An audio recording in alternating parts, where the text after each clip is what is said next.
Story number 1: The Forgotten Guest.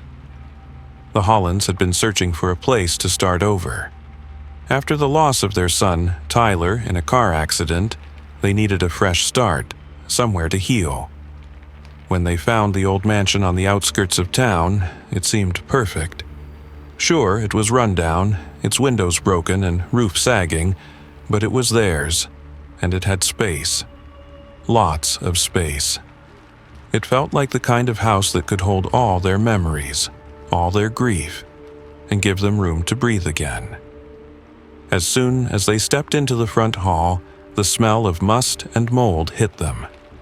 The place had been abandoned for years, maybe decades. Paint peeled from the walls, and the wooden floors creaked with every step. But as Rachel Holland stood there, holding her husband Ben's hand, she felt a strange pull in her chest. This was it. This was where they would make their new life. They began work almost immediately.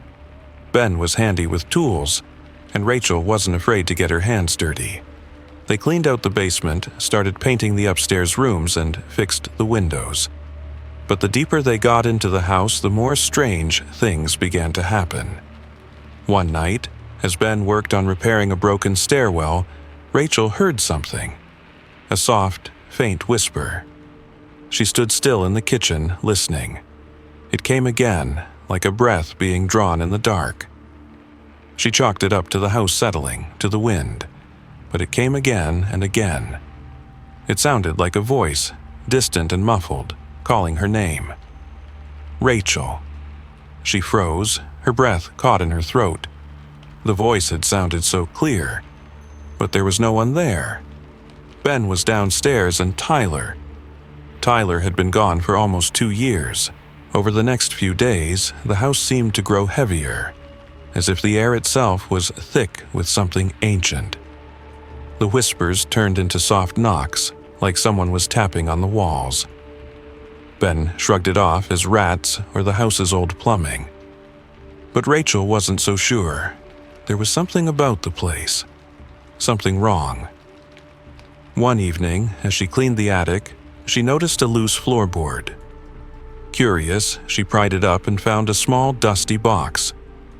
Inside the box was a collection of old photographs, faded, yellowed with age. Most of them were of a young woman dressed in old-fashioned clothing, standing in front of the house. But one photo caught Rachel's attention. It was a picture of the same woman, but this time she was sitting in a chair, looking directly at the camera. Her eyes were wide, full of fear, and there was something unnatural about the way she stared. It was as if she knew someone was watching her, someone who shouldn't be there. Rachel's heart began to race. She turned the photograph over, and there, in shaky handwriting, was a name. Evelyn. She tried to ignore the sinking feeling in her stomach, but the whispers were getting louder now. Rachel, come closer. That night, Ben was gone for work, and Rachel was alone with the house. The sounds had been building for weeks, but tonight they felt different. The house seemed to be alive, the walls pulsing with something unseen. She stood at the foot of the stairs, feeling the chill crawl up her spine. And then, just as she turned to go back into the living room, she heard it. Soft footsteps, faint but unmistakable. Someone was walking across the floor above her. The footsteps were slow, deliberate, like someone moving carefully through the house, as though they didn't want to be noticed. Rachel's heart pounded in her chest. She grabbed the nearest thing, a flashlight, and slowly crept up the stairs. She followed the sound, stepping softly, her breath shallow in her throat. It led her to the master bedroom, where the door creaked open as she approached. Inside, the room was empty, but the air was thick, heavy with something she couldn't explain. Then, from the corner of the room, she saw it. A shadow, just a flicker at first, but then it grew, taking the shape of a woman. The figure was pale, almost translucent, her face obscured by long, tangled hair. She stood there, staring at Rachel, her eyes wide with a silent, pleading look. Rachel's body went cold, her legs trembling. The shadow stepped forward, and as it did, the whispers grew louder, more insistent. "You shouldn't have found me," the voice said, soft yet chilling. "I was never meant to leave." Rachel's throat went dry. She opened her mouth to scream, but no sound came out. The figure moved closer, its face now clear, a gaunt, hollowed face of someone long forgotten. "Evelyn," Rachel whispered, the name escaping her lips without thought. The woman's lips curled into a smile that was not a smile, and she whispered again, "You'll never leave." The next morning, Ben found Rachel sitting in the living room, staring at the front door. Her eyes were wide, filled with a terror he couldn't understand. She didn't speak for days. No matter how much he tried to get her to open up, she couldn't. Every time she looked at the walls, the floors, the windows, she saw Evelyn. She heard her whispers, felt her presence, and slowly they began to realize the truth. The house wasn't just old and abandoned, it was a tomb that had been holding on to something for far too long. Evelyn had been trapped here, in the walls, in the dark corners of the house. And now Rachel knew why the house had called them here. Because it was never meant to be empty. Evelyn had never left, and neither would they. Story number 2. The Phantom Heiress. Maggie Collins had always lived a quiet life, far from the chaos of the world. She worked as a librarian in a small town and spent most of her days surrounded by books. People described her as eccentric, but Maggie didn't mind. She was comfortable in her own world, with only a few close friends and her beloved cats for company. But everything changed the day she received the letter. It arrived on a crisp autumn morning, an envelope marked with a wax seal that seemed ancient, like something out of a storybook. She had never heard of the name on the return address. Amelia Vane. The letter inside was brief, but the message was clear. Maggie had inherited a mansion, a grand estate tucked away in the hills, from a relative she had never met, a woman she didn't even know existed. The inheritance was strange. Amelia Vane, it seemed, was a distant aunt of Maggie's, someone who had disappeared from the family's history long before Maggie was born. There were no details about how Amelia had passed, only the simple instruction to come to the mansion and claim her inheritance. Maggie felt a strange pull in her chest as she read the letter, an unexplainable curiosity mixed with something deeper, a sense of fate. She packed a bag, told her friends she was going away for a while, and made the drive up to the mansion. The mansion was everything the letter promised.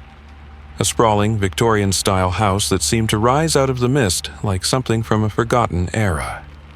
The windows were dark and empty, and the front door stood slightly ajar, as if waiting for her.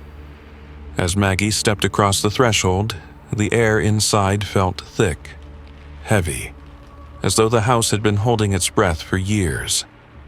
It was clear the house had been abandoned for a long time. Dust covered every surface, cobwebs hung like curtains in the corners of rooms, and the furniture, though covered in old sheets, still held a strange elegance. Maggie wandered through the rooms, running her fingers along the walls, feeling an odd sensation that she was not alone. At first, she brushed it off. Just the feeling of being in an unfamiliar place, an old house that had settled over the years. But as the days passed, the feeling grew stronger. There was something in the house, something watching her. She would hear faint sounds in the hallways at night, the soft shuffle of footsteps when no one was there. Sometimes she would feel a chill run up her spine, as if someone was standing just behind her. But when she turned around, no one was there. As she explored the mansion, Maggie discovered oddities hidden within its walls, old journals, faded photographs of a woman who looked disturbingly like her. She found a strange painting of a woman standing in front of the mansion, her eyes dark, her expression distant. She couldn't help but feel drawn to the image. The more she stared at it, the more she felt like the woman was watching her, as if her gaze followed her wherever she went. One evening, while rummaging through an old chest in the attic, Maggie found something she wasn't expecting. A small, ornate box with a key. The key was old, its edges frayed with age, but it fit perfectly into the lock of a hidden door at the back of the attic. With a creak of rusted hinges, the door opened, revealing a narrow staircase that descended into the darkness below. Maggie's heart pounded as she descended into the basement. The air was colder down here, and the smell of decay was thick.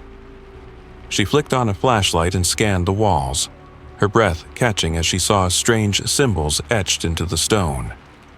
The symbols were old, perhaps centuries old, and they seemed to pulse with an unnatural energy, as though they were alive. In the far corner of the room, a wooden chest sat, covered in dust and cobwebs. Maggie opened it, and inside she found a collection of letters, each one written in a shaky hand. They spoke of secrets hidden within the mansion's foundation, dark, twisted things that no one was ever meant to know. The last letter was addressed to Maggie herself, written in Amelia's unmistakable handwriting. "Don't go further," the letter warned. "There are things in this house that want to keep its secrets. They will do anything to stop you from finding the truth." The hairs on the back of Maggie's neck stood up. She could feel it now. Something was in the room with her, something old and malevolent. It was as if the walls themselves were alive, watching, waiting. The air grew colder, and the faint sound of footsteps echoed through the basement, getting closer and closer. Maggie spun around, but there was nothing there. And then she saw it. A shadow, flickering at the edge of her vision. A woman, tall and slender, her face obscured by a veil of darkness. The figure stepped forward, her movements slow, deliberate, as if she were trapped in some eternal loop. Maggie's heart raced, and her breath caught in her throat. The woman raised a hand, pointing at her, and a voice, soft and cold, whispered in Maggie's ear, "You should have never come here." The shadows seemed to close in, the room spinning as if the house itself was turning against her. Maggie turned and fled, bursting out of the basement and up the stairs, through the halls and into the night. She didn't stop running until she reached her car, her hands trembling on the wheel. The mansion sat behind her, silent and still, but Maggie knew it was far from empty. She knew the mansion had never been abandoned. There had always been someone there, watching, waiting for the right moment. And now, Maggie understood the truth. She wasn't the first to inherit the mansion, and she wouldn't be the last. The house had chosen her, just as it had chosen Amelia before her. The secrets buried deep in its walls would never stay hidden for long, and neither would the phantom heiress who would always haunt its halls. And no matter how far Maggie ran, she knew she would never truly escape. Story number 3. The House of Echoes. The mansion on the hill had been abandoned for as long as anyone could remember. It loomed over the town, dark and silent, like a forgotten memory. People used to whisper about it, about the strange things that happened inside, the screams that would echo through the walls late at night. But no one ever dared to go inside. It was just a house, they said, old and broken, with too many stories tied to it. But when Alex Turner came to town, he had no idea about the mansion. He didn't know the stories. He wasn't interested in ghost stories or legends. He was just passing through, looking for a place to escape. He'd been on the road for months, trying to outrun the memories of his life that he couldn't leave behind. And when he saw the mansion, standing there like a silent sentinel, something about it called to him. He told himself it was just curiosity. He needed somewhere to stay, and the mansion seemed like the perfect place. It was cheap, even if it was a bit rundown.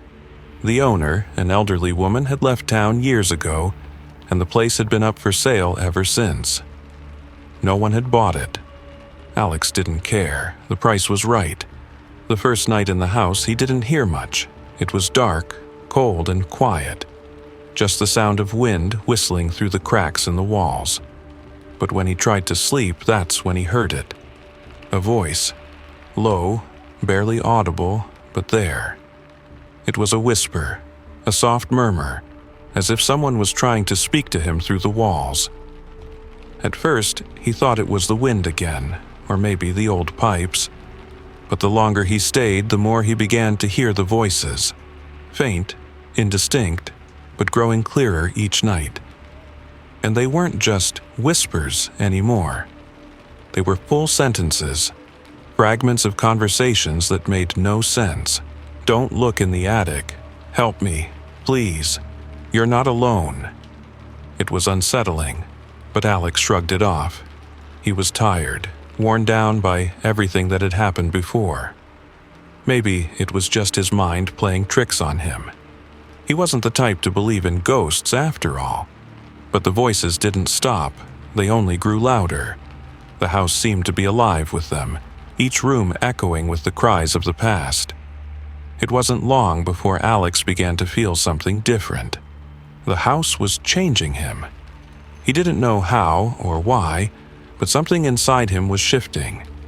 He would find himself standing in the middle of a room, staring at nothing, listening to the voices, trying to make sense of the things they said. Sometimes they weren't even words, just sobs, wails, desperate sounds of pain and fear. He could feel it, deep in his chest, like the voices were scratching at his soul. The more he listened, the more he started to lose track of time. Days blended into one another. He would wake up in different rooms, not knowing how he had gotten there, his mind fogged and disoriented. He felt like he was being pulled deeper into the house, as if the walls themselves were reaching out, trying to draw him in. It wasn't just the voices anymore. It was the way the house made him feel, cold, suffocating, like he couldn't breathe. He began to see things out of the corner of his eyes. Shadows flickering in the hallways. Shapes moving just beyond his line of sight. He would turn, expecting to find someone there, but the hallways were always empty. That's when it hit him. The house wasn't just haunted by voices. It was haunted by the people who had lived there. People who had died in its walls. People who had never left. The more he listened to the voices, the more he understood. These weren't just echoes of the past. They were victims, trapped in the house, their stories left unfinished. The voices started to speak to him directly now. You shouldn't have come. You can't leave. And then came the hardest truth of all. He was becoming one of them. His reflection in the mirror began to change. His eyes looked different, darker. His face more hollow. He wasn't sure if it was his mind slipping or if the house was twisting him into one of its own, but he started to lose himself. His thoughts began to unravel, like a knot that couldn't be tied back together. The voices told him that soon he wouldn't remember who he was. He would forget his name. He would forget everything. And the worst part? He could feel it happening. Every day, a little bit more of himself slipped away. It was as though the house was slowly devouring him from the inside out. He no longer recognized the man who stood in front of the mirror. He had the same face, but there was something empty behind his eyes. Something cold that wasn't him. He tried to leave. He packed his bags, walked toward the door, and reached for the handle. But when he opened it, he found himself standing in the same hallway. The house was playing tricks on him, looping him back into its grasp. He wasn't allowed to leave. The house wouldn't let him. And so, day after day, the voices grew louder. The house twisted his thoughts, twisted his mind, until one night he could no longer tell where his memories ended and the house's began. The voices surrounded him, suffocated him, became part of him. He was no longer Alex Turner. He was just another whisper in the walls, another lost soul trapped in the House of Echoes, destined to haunt the mansion for all eternity. And the house, it was waiting for its next visitor. Story number 4. Beneath the Floorboards. The Hollis family thought they had found their perfect home. A grand mansion on the edge of a quiet countryside village, nestled beneath a canopy of towering oaks and sprawling fields. It was everything they had dreamed of. Large enough to give their 2 children, Emma and Sam, space to run and explore, and isolated enough to provide the peace and quiet they had been craving after years of city life. The house, though old, was full of character. Its creaking floorboards and dusty rafters seemed to whisper the secrets of years gone by. The previous owners, an elderly couple, had passed away in their sleep only months before, and the house had been left to rot in silence until the Hollises arrived. As soon as they stepped through the front door, it felt like the house was welcoming them, its dark wooden beams and rich, old-fashioned furniture offering a strange kind of warmth. But it didn't take long before something started to feel wrong. At first, it was just little things. A door that wouldn't quite close properly. An odd smell of mildew that lingered in the air despite their best efforts to air out the house. Emma, the youngest, was the first to mention hearing things. Soft, faint sounds coming from beneath the floorboards at night. She said it sounded like someone was walking through the house, stepping lightly, almost tiptoe-like. Her parents, of course, dismissed it.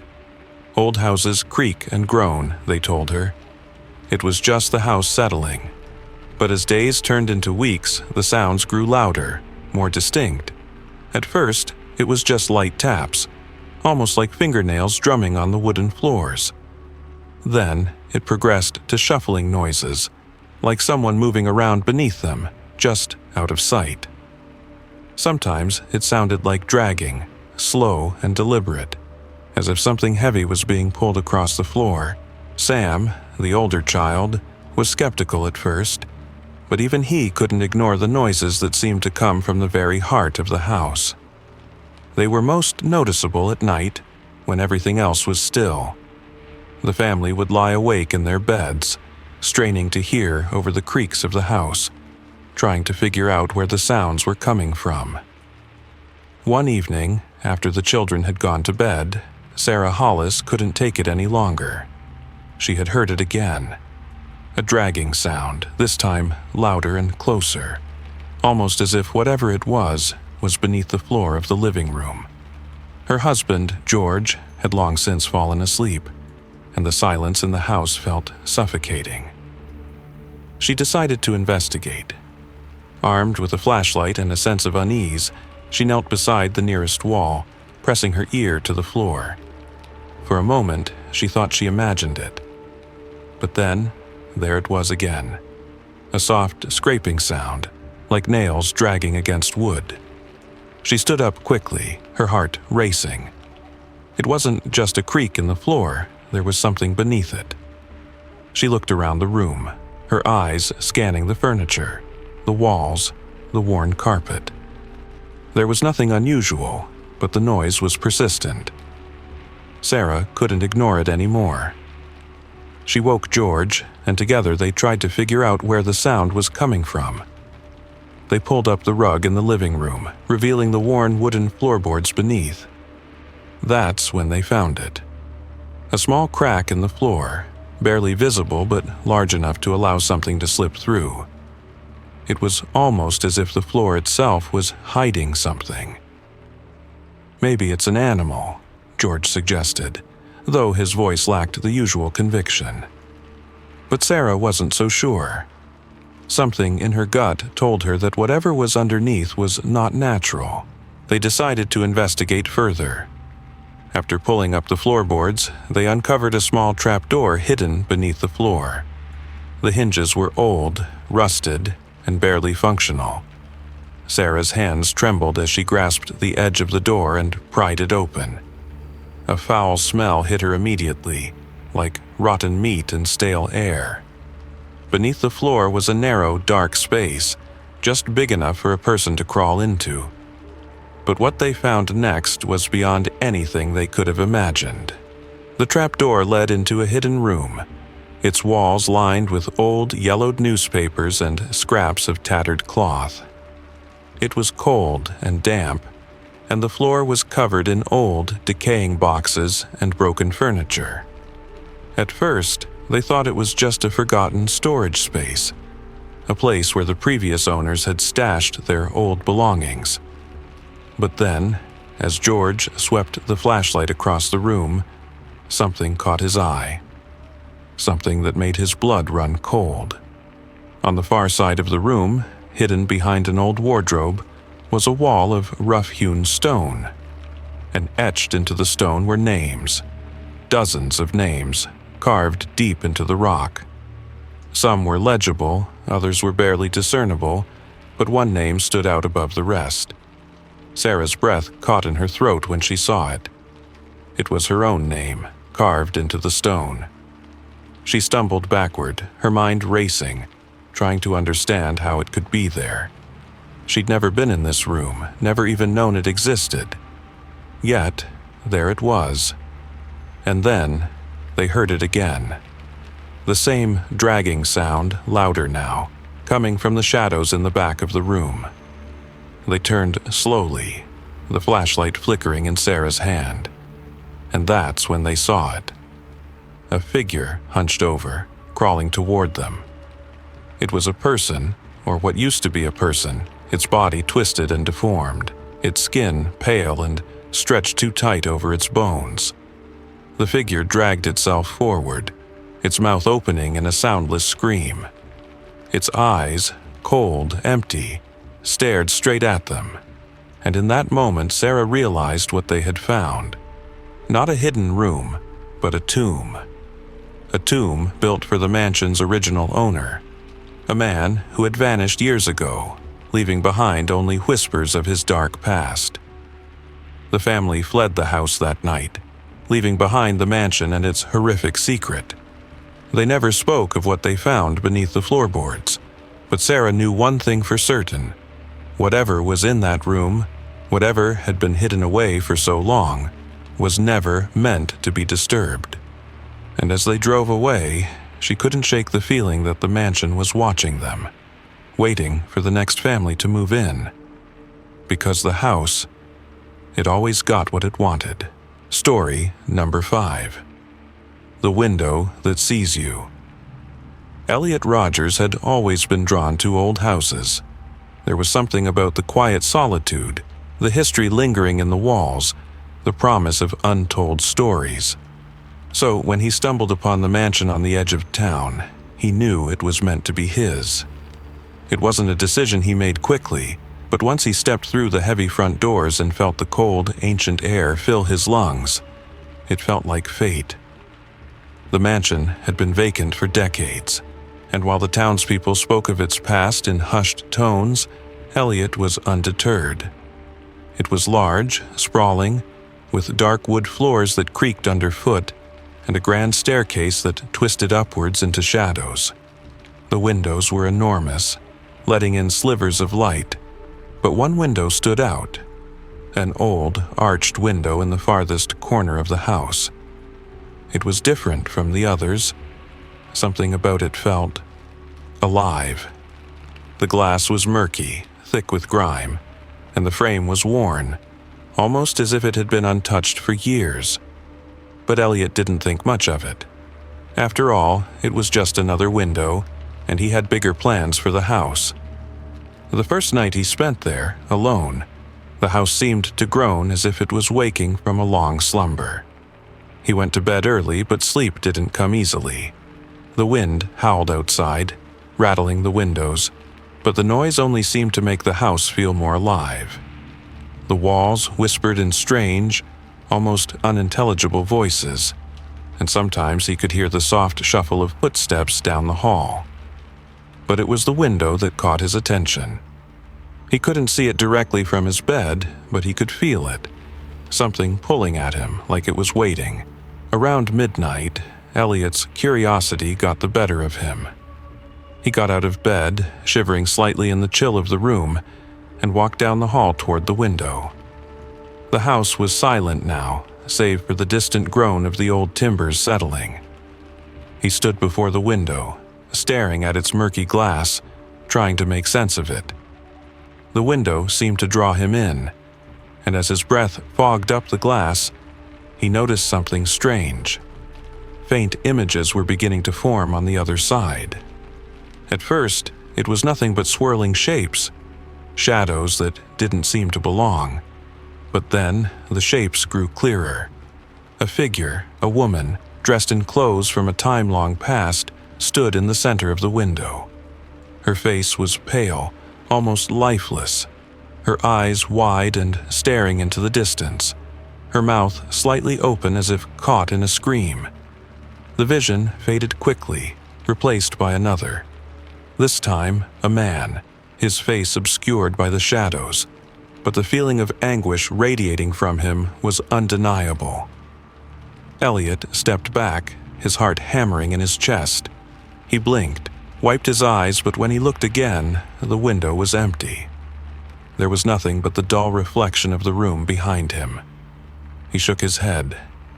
It must have been his mind playing tricks on him.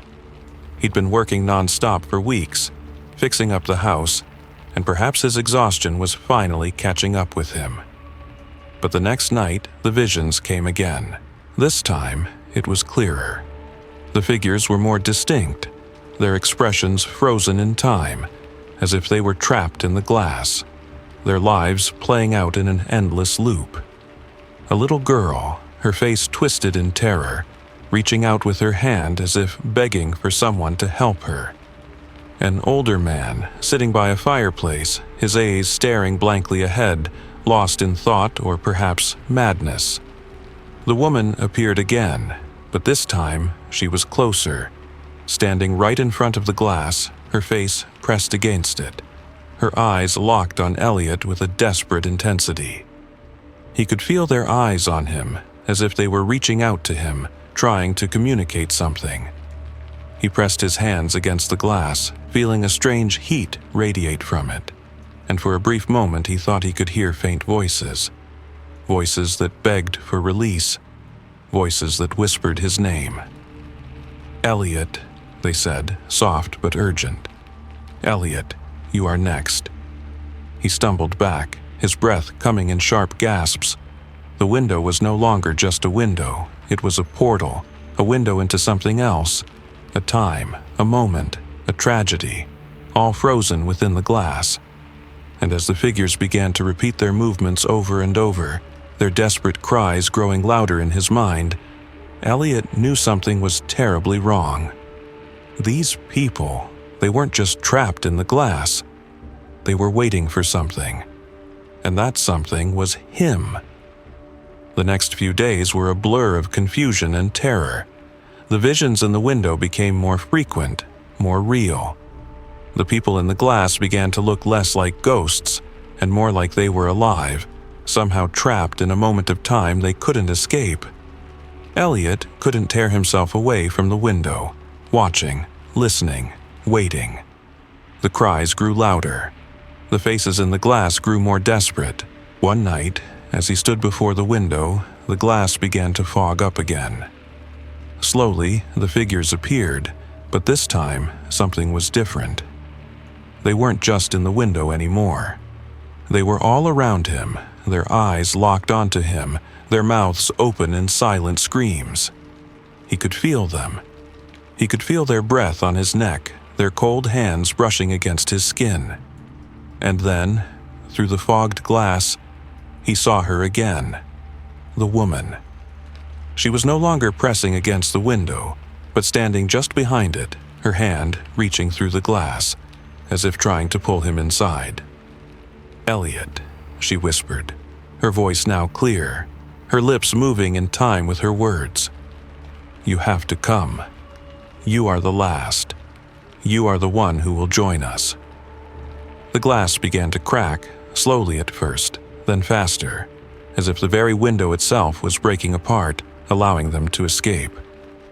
Elliot ran, his legs weak beneath him, but as he reached the door, he looked back. The window was no longer just a reflection of the room.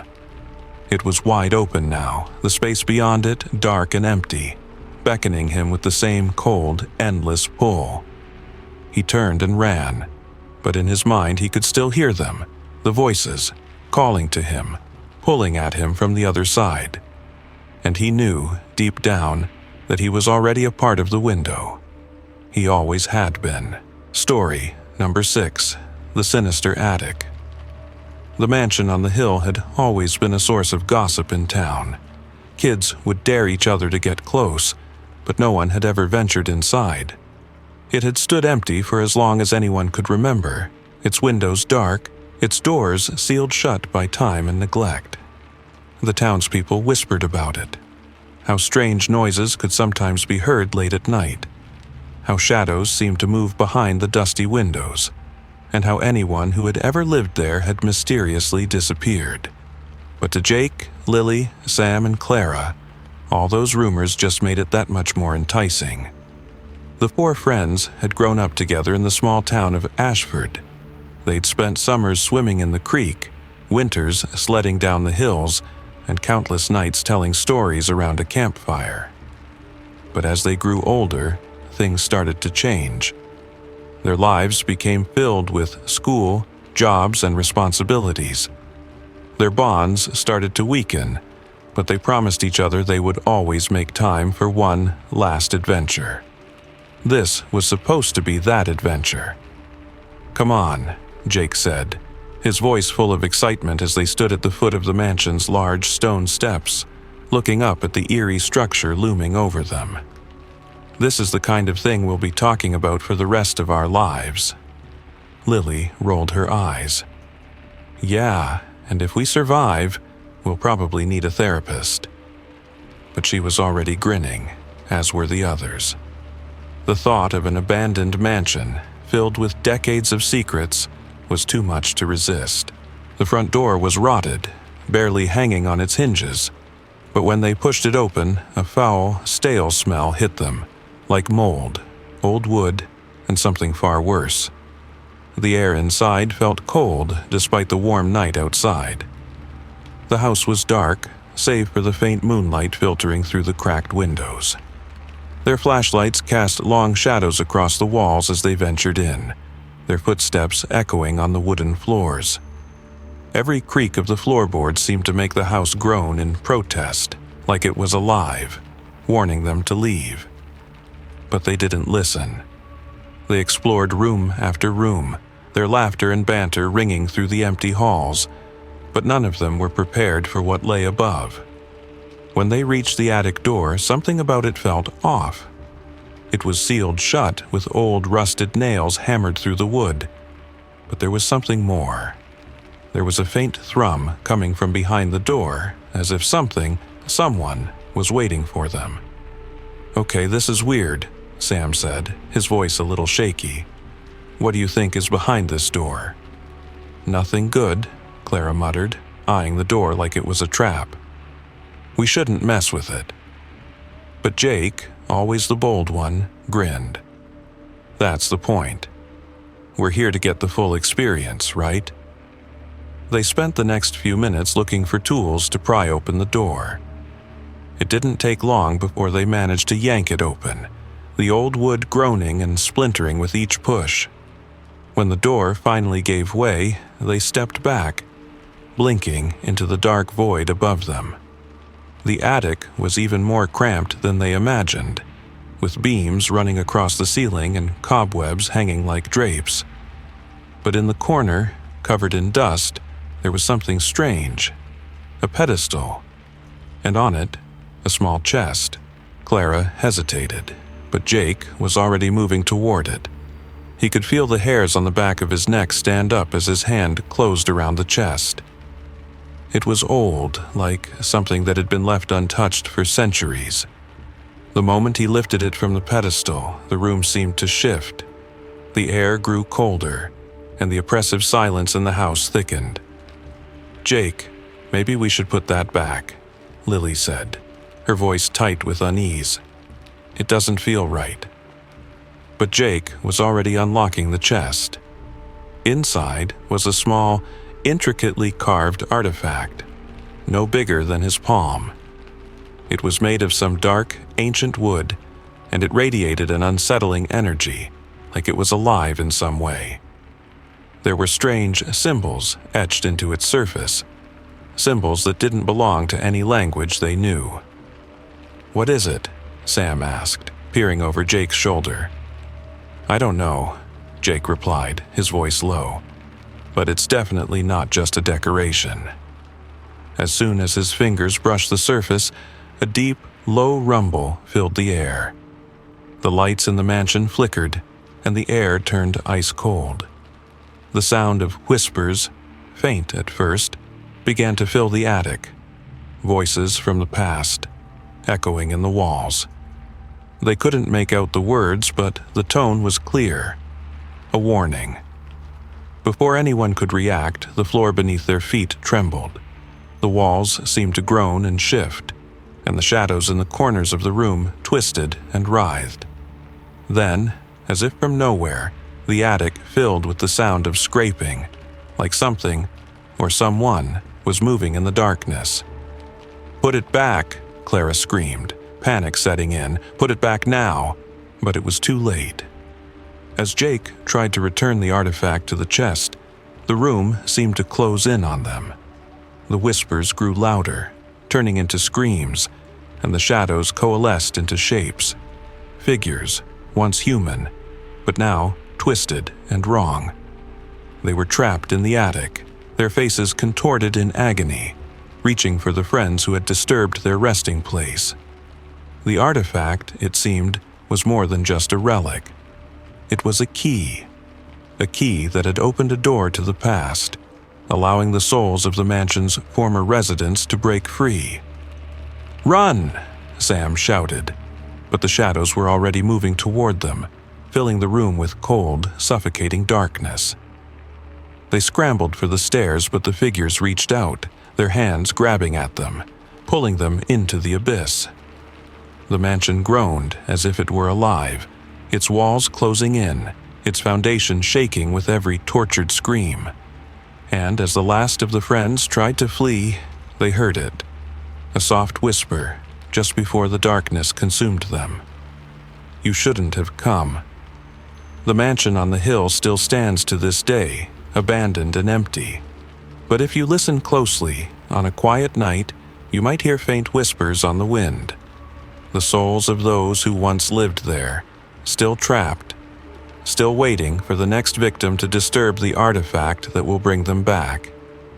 And they'll be ready. Story number 7. The Lady in the Portrait. Grace and Daniel had always dreamed of living in a place that felt grand, somewhere they could start fresh and put down roots. So when they found the old mansion just outside of town, it seemed like fate. The house was massive, a relic from a bygone era, with its tall stone walls and sprawling gardens that stretched out like something out of a forgotten novel. The mansion had once belonged to the Caraway family, an aristocratic lineage that had long since faded into history. The property had been on the market for years, its former owners having passed away under mysterious circumstances, but Grace and Daniel saw it as an opportunity. An old house with a rich past, a blank canvas for their future. At first, they were in awe. The high ceilings, the grand staircase, the marble fireplaces. It was everything they had ever imagined. But the real draw, for Grace, was the large, elegant portrait that hung in the entryway. It was of a woman, dressed in the kind of fine gown you only see in history books, her dark eyes staring directly at the viewer with an almost imperceptible smile. The artist had captured her perfectly. The soft, flowing curls of her hair, the subtle curves of her face, and the pale, almost ethereal quality of her skin. The label beneath the painting read, "Lady Eveline Caraway," the last of the Caraway line, who had lived in the house for decades before her untimely death. Grace loved the portrait. She would often stand before it, lost in thought, wondering about the life that woman had lived. She had no idea why, but something about Lady Eveline's gaze struck her. It was as if the lady was still there, somehow, still watching over the house. But then, something strange began to happen. At first, it was subtle, just a feeling, a small sense of discomfort. Grace would be walking through the hall and, for a moment, feel as though the eyes of the painting were following her. She dismissed it, thinking it was just her imagination, the product of moving into such an old house. But soon, Daniel noticed it too. One evening, they were having dinner in the formal dining room when Grace turned her head to glance at the portrait, and Daniel caught her staring. "Is everything all right?" he asked, his fork frozen halfway to his mouth. Grace shook her head, almost embarrassed. "I don't know. It's just that portrait. The woman, her eyes, they almost seem to follow me." Daniel chuckled, but there was a nervousness in his voice. "It's probably just the way the light hits it. Old paintings do that." But Grace couldn't shake the feeling. Every time she walked by the portrait, she felt the gaze of Lady Eveline's eyes on her, watching her, always watching. It was a feeling that crawled beneath her skin, gnawing at her until she couldn't ignore it. Then, one night, as they sat in the living room, the strange sensation reached its peak. The house had settled into a deep quiet, the kind only old homes can achieve, when Grace got up to fetch more firewood from the cellar. She passed through the entryway, glancing up at Lady Eveline's portrait as she always did, but this time something was different. The eyes in the painting, where they had once been soft and disinterested, were now sharp, focused directly on her. The eyes were no longer merely staring. They were following her. They were moving. Grace froze in her tracks. She didn't want to believe it, but it was undeniable. She was being watched. She felt her pulse quicken as her gaze locked with Lady Eveline's. There was no mistaking it now. The lady in the portrait was aware of her. "Daniel," Grace called out, her voice trembling. Daniel came rushing into the room, his face a mask of concern. "What is it? What's wrong?" "Look!" Grace pointed at the painting, her finger trembling in the air. "Her eyes, they're moving." Daniel followed her gaze, his expression changing as he looked at the painting. He laughed nervously, trying to brush it off. "Come on, Grace, it's an old painting. You're just tired." But Grace was sure. There was no way the eyes had been that focused before. They had followed her movement as she crossed the room, staring with an intensity that made the hairs on her neck stand up. The next few days passed in a haze of unease. Grace couldn't shake the feeling that Lady Eveline was always there, watching, even when she wasn't in the room. And then, one night, something happened that would change everything. They had gone to bed, and the house was still, too still. Grace woke to the sound of creaking wood, the house shifting and settling as it always did. But then, in the corner of her eye, she saw it, the painting. It was empty. Lady Eveline was gone. The frame hung there, the portrait still, but the lady was no longer in it. There was only an empty space where her figure had once been. Grace's heart stopped. She stared at the blank canvas, her mind racing. She rushed downstairs, shaking Daniel awake. "Daniel, she's gone. The portrait, Lady Eveline, she's not there anymore." Daniel sat up groggily, his eyes bleary. "What are you talking about? It's probably just a trick of the light." "No, Daniel, I swear, she's gone." Grace's voice was trembling now, the panic rising in her chest. "I saw her last night, and now she's gone." They rushed to the entryway, but the empty portrait frame was the only thing that greeted them. The mansion, silent as it was, suddenly felt colder, darker. Over the next few days, the strange occurrences continued. The cold spots in the house grew more frequent. The creaking of the stairs and floorboards seemed louder. At night, Grace would sometimes wake to the sound of footsteps, slow, deliberate, as if someone was walking through the house in the dark. And then, one evening, as she was sitting alone in the parlor, Grace felt a presence behind her. She turned slowly, her breath catching in her throat. There, standing in the doorway, was Lady Eveline. Her once soft and serene face was now twisted with something darker, something more malicious. The lady's eyes glinted with a cold, empty hunger, and Grace could feel her gaze cutting into her. "I'm here now," the lady whispered, her voice like dry leaves rustling in the wind. "And you are mine." The portrait had never been just a painting. It was a doorway, a trap. Lady Eveline had been watching them all along, waiting for her moment to step into their world. And now she was here, and they were trapped with her. Story number 8. The bloodstains on the staircase. The mansion had stood at the edge of the town for over a century. It was an imposing structure with tall windows, a slate roof, and ivy creeping up its sides like something alive, feeding off the house itself. It was the kind of place people would whisper about, especially when the wind howled through the trees on stormy nights. A lot of the town's oldest residents had stories about it, stories that were best kept in the dark, where they couldn't be told aloud. But then came the Masons. Richard Mason had never been afraid of the house. In fact, when he bought it, he saw it as a project, a way to leave behind his small, noisy apartment in the city and build a home for his family. His wife, Claire, and their 2 kids, Tom and Ellie, were excited by the new chapter. Richard believed the mansion would be a fresh start.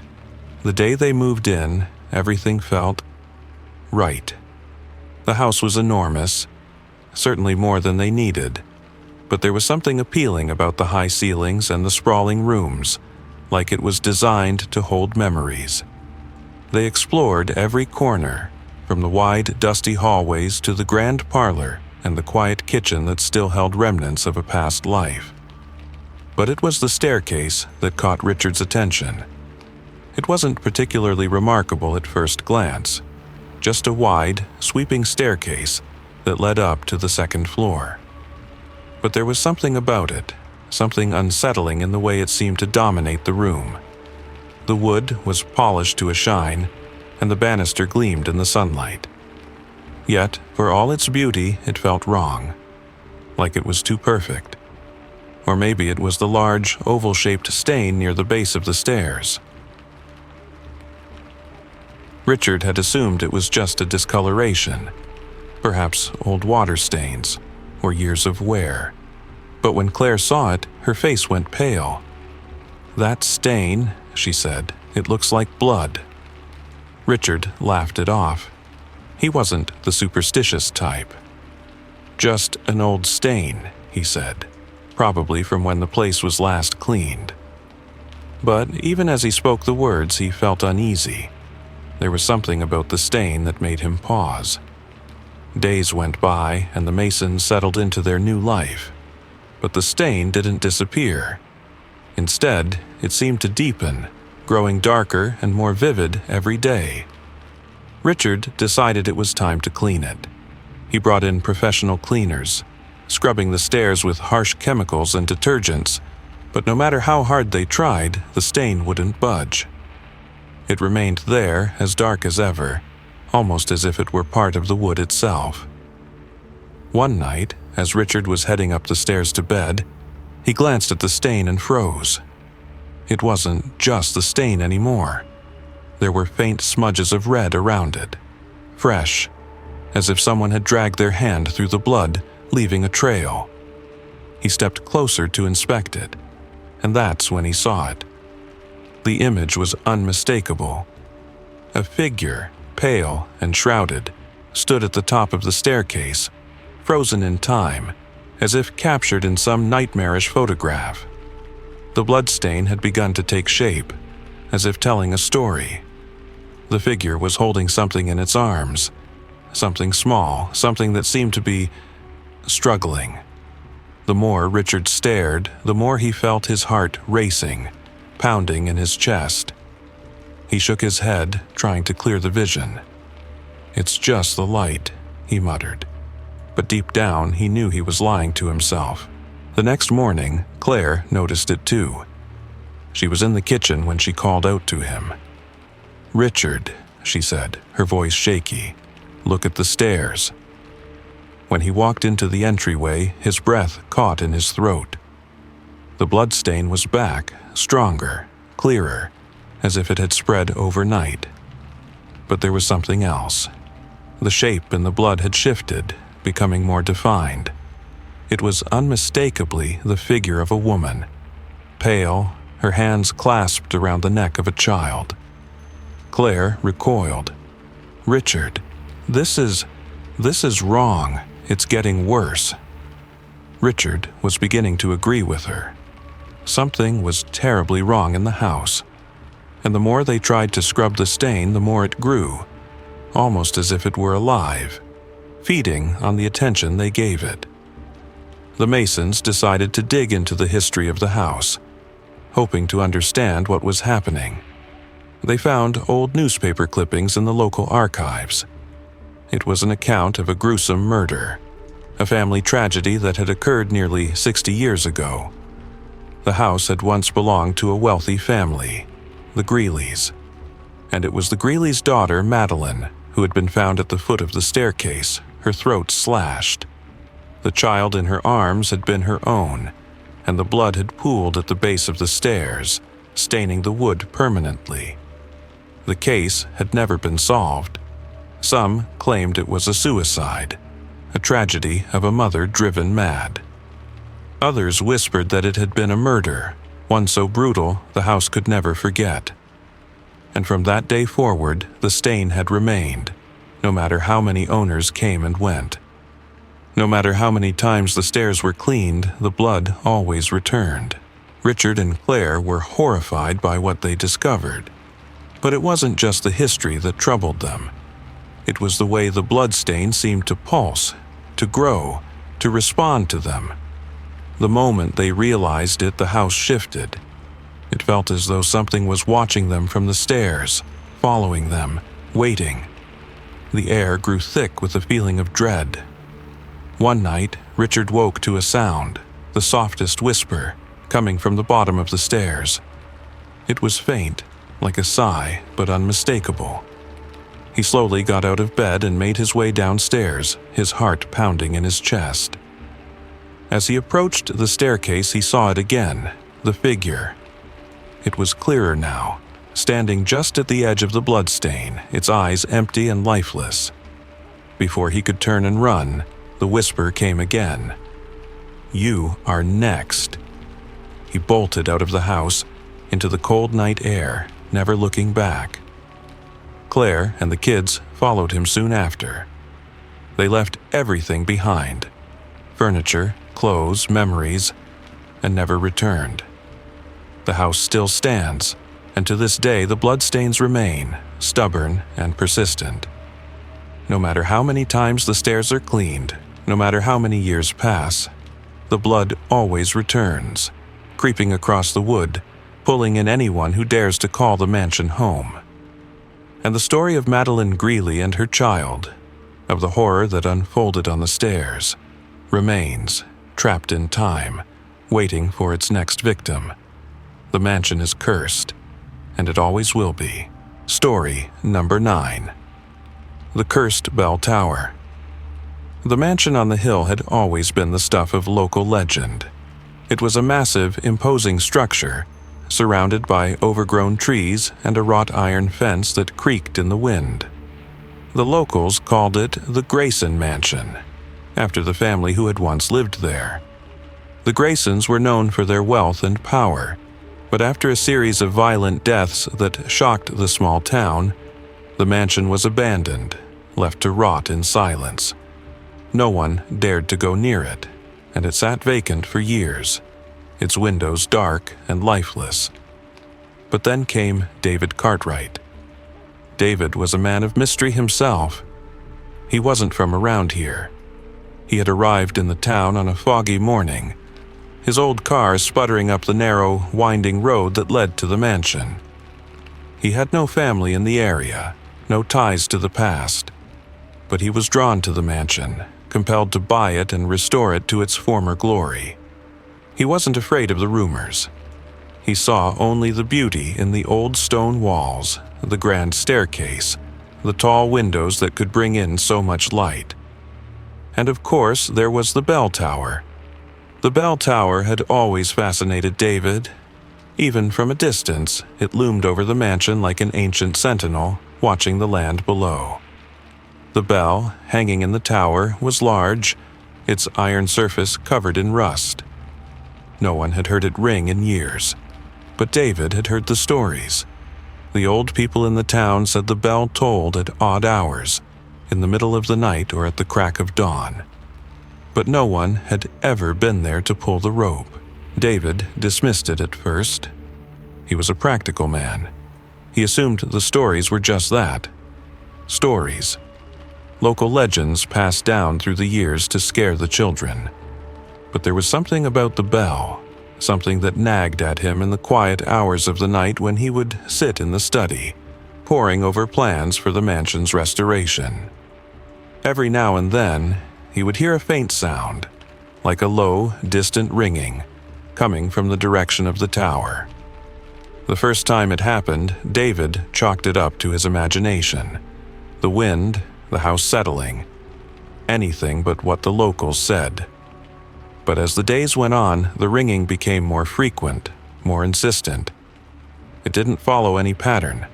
Sometimes it rang 3 times, other times 7 or 8, and always at the most unusual hours.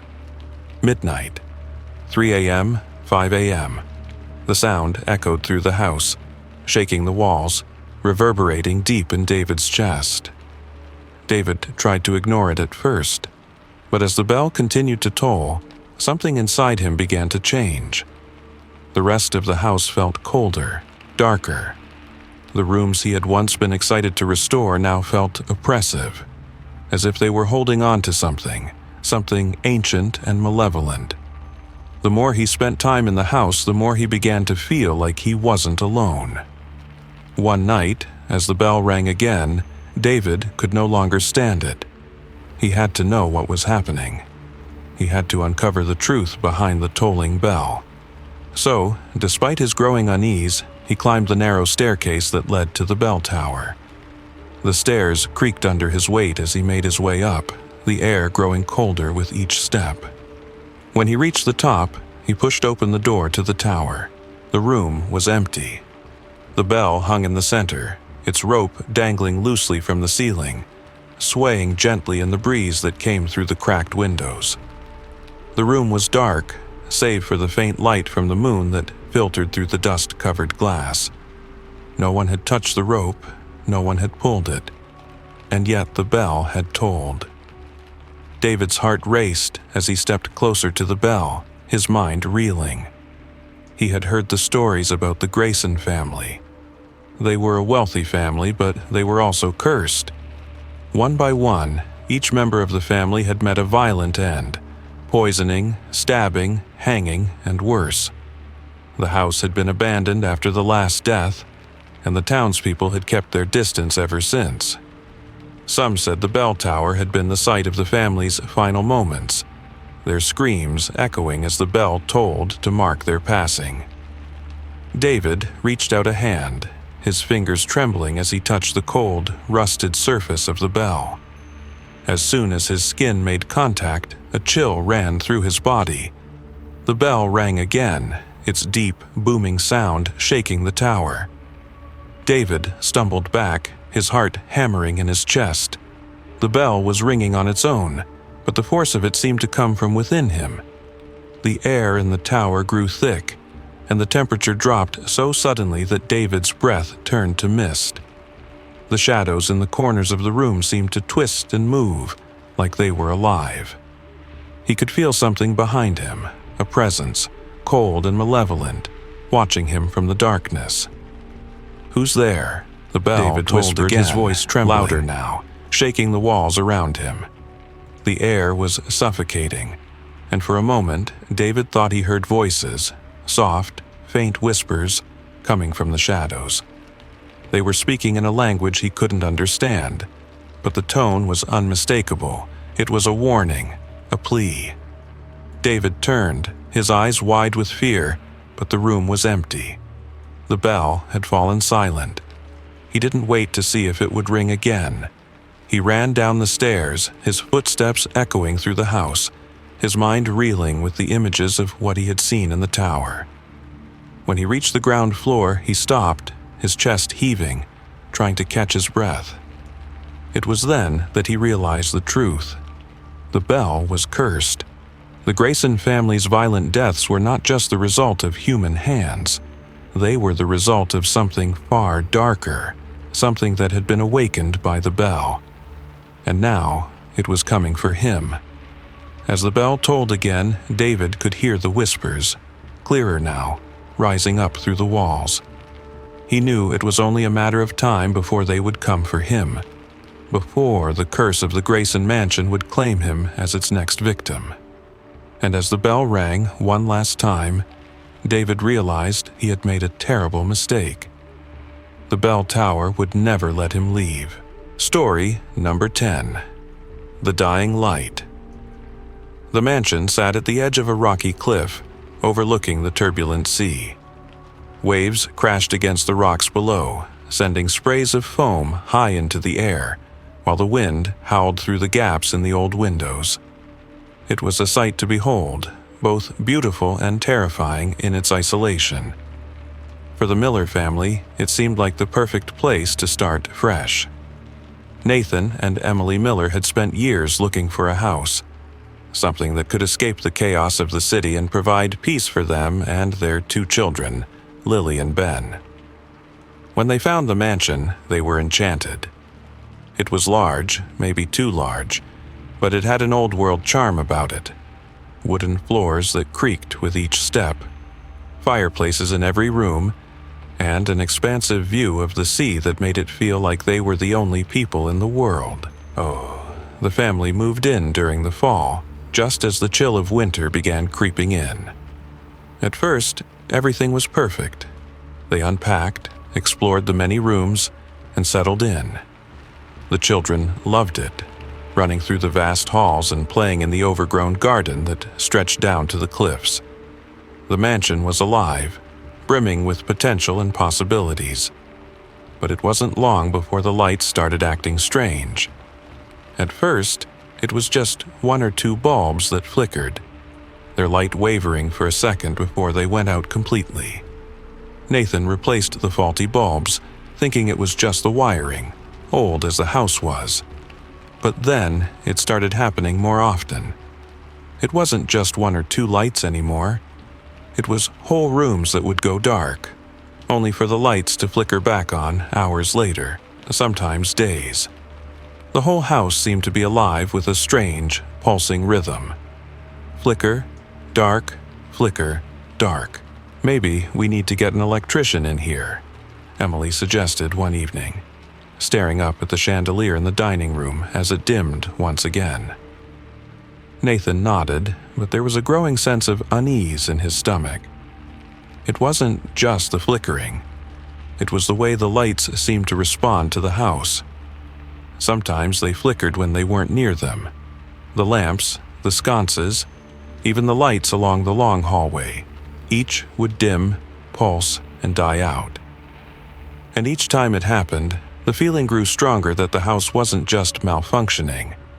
It was dying. The children, of course, were fascinated. Ben, especially, would sit at the kitchen table, staring at the light over his head, counting the seconds between flickers. "It's like the house is breathing," he said one night, his voice soft and serious. Nathan laughed it off. "Houses don't breathe, Ben. They're just old." But Ben's words stuck with him. It wasn't until a month after they had moved in that Emily made the connection. She was sitting in the living room alone when the lights went out again. It was the middle of the afternoon, and the house had fallen into an unnatural, absolute silence. The lights went out with a suddenness that made her jump. She looked around, annoyed, but as she reached for the light switch, her eyes caught something strange. On the wall, where the light had been, there was a shadow. A figure. A shadow that had no right being there. It was tall and dark, just a silhouette of something indistinct. It seemed to loom in the dim light of the room, watching her. Her breath caught in her throat as she blinked and rubbed her eyes. But when she opened them again, the shadow was gone. Her heart pounded in her chest. She quickly flicked the switch and the lights came back on, but it didn't feel right. She felt like something was shifting, something sinister in the air. The house was dying. But it wasn't just the lights, it was something deeper, something older. Later that night, she told Nathan. He didn't believe her at first. "It's just an old house, Em. You're imagining things," he said, trying to comfort her. But his voice was uncertain too. But Emily wasn't convinced. The more she thought about it, the more she realized the lights weren't just going out randomly. They were following some kind of pattern, one that made no sense at first but became clearer the more she studied it. Each light that flickered and died seemed to correspond to a room, a hallway, or a floor of the mansion. And each time she noticed something. There was a history to the rooms that hadn't been told. A violent history. The first room to lose its light was the study. Nathan had told her that the previous owner of the house, a man named Charles, had died there, collapsed in front of his desk, alone. The second light to go out was in the master bedroom. That was where Charles' wife Eleanor had been found, her body draped across the bed with a strange, blank expression on her face, like she had been caught in some final, horrifying moment. Then it was the kitchen. The kitchen light went out after a month of living there, and that was where their daughter, Lily, had found the old newspaper clipping hidden under the floorboards. It was about a death. A man named Samuel, who had been found in the kitchen, his neck broken. His wife was the one who found him, and she was never seen again. The clipping, yellowed with age, had been shoved deep beneath the floorboards, as though someone had tried to hide it, and then the lights stopped flickering at random. Emily woke one night to the sound of a low, groaning noise. It seemed to come from the walls, from the very bones of the house. The lights flickered violently, one after another. It was as if the house were alive, struggling to hold on. And as each light died, a voice echoed through the halls. Faint at first, but growing louder, like the house was whispering, calling to her. "Leave, before it's too late." The next morning, Nathan found Emily staring at the walls, her eyes wide with terror. She could see them now, figures moving in the shadows. The lights weren't flickering randomly anymore. They were marking something, marking each violent death that had taken place in the house. The house was dying, and so were they. The lights weren't just going out. They were signaling the end of a life. The lives that had once lived here, the ones that had been violently, brutally extinguished, were calling out, refusing to be forgotten. The lights flickered one last time that night, and this time they stayed out. The Millers were gone by morning, leaving the mansion in silence with only the wind and the crashing waves for company. But the lights never came back on, and as the years passed, the mansion continued to decay, its history buried in darkness. But the lights, though silent, were still there, waiting, ready to flicker again when the time was right.